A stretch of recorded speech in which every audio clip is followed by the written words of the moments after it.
आणि आता पश्चिम आशियातून एक महत्त्वाची बातमी। डोनाल्ड ट्रम्प यांनी होर्मुझवर टोल लावण्याची घोषणा केली। होर्मुझमधून जाणाऱ्या जहाजांवर 20% टोल घेणार असा इशारा ट्रम्प यांनी दिलेला आहे। इराणची जहाजं रोखली जाणार, ती टोल शिवाय सोडणार नाही असंही ट्रम्प यांनी बजावलंय। इराण सोडून सगळ्या देशांसाठी होर्मुझची सामुद्रधुनी खुली असेल असंही ट्रम्प यांनी म्हटलेलं आहे। ट्रम्प यांनी America he guardian of Hormuz म्हणून ओळखली जाईल असा दावा केलेला आहे। होर्मुझसाठी इराण प्रचंड आग्रही आहे। होर्मुझवर इराण आणि ओमानचा हक्क असला पाहिजे अशी इराणची मागणी आहे आणि होर्मुझमध्ये अतिरिक्त शुल्क लावलं जाईल।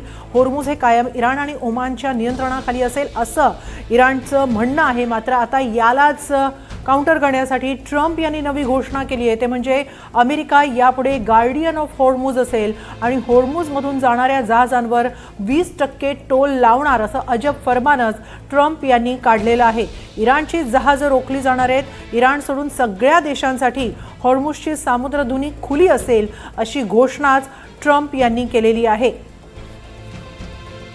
तर इराणला अमेरिकेचा होर्मुझमधला हस्तक्षेप अजिबात मान्य नाही। करार रेंगाळण्यामागे आणि पुन्हा एकदा हल्ले सुरू होण्यामागे सुद्धा हे एक महत्त्वाचं कारण मानलं जातं। त्यातच आता होर्मुझवर ट्रम्प यांनीच टोल लावणार असल्याची घोषणा करून सगळ्यांना चक्रावून टाकलेलं आहे। याबाबत अधिक माहिती घेऊया। आपल्याबरोबर आहेत आंतरराष्ट्रीय विषयांचे अभ्यासक विजय खरे। विजयजी, ट्रम्प यांची आता नवी कोणती रणनीती, काहीसं अजब असं फरमान म्हणता येईल। होर्मुझवर आता अमेरिका 20% टोल लावणार असं म्हणतेय, का म्हणून अशी घोषणा केली असावी ट्रम्प यांनी? तर ट्रम्प यांचे जे ट्विट्स किंवा त्यांची जे ध्येय धोरणे आहेत ते सातत्य त्याच्यामध्ये नाही आणि त्याचबरोबर आता नेव्हल ब्लॉकेडच्या थ्रू त्यांना नेमकं 20% टोल वसूल करावायचा आहे। म्हणजे एखादं जहाज होर्मुझवरून जर बाहेर पडत असेल, जर इराणच्या आधिपत्याच्या त्याच्या पलीकडे जर तो कुठे क्रॉस करेल नेव्हल ब्लॉकेडच्या थ्रू, नेव्हल ब्लॉकेड करून तिथे जर ते क्रॉस करत होत असेल तर त्यांच्या थ्रू 20% टेरिफ लावण्याचं त्यांचं ट्विट आहे।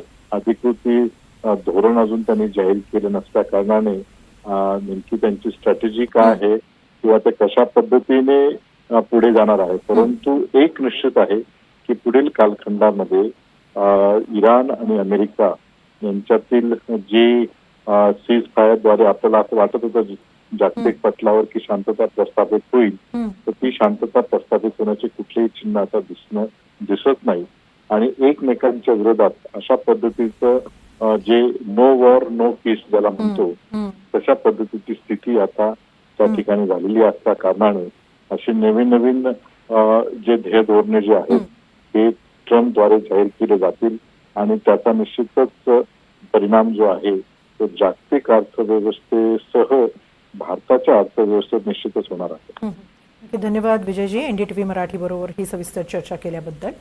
एकूणच इराणच्या होर्मुझच्या नाकेबंदीला काउंटर करण्यासाठीच ट्रम्प यांनी ही अशी अजब घोषणा केल्याची शंका व्यक्त होतीये।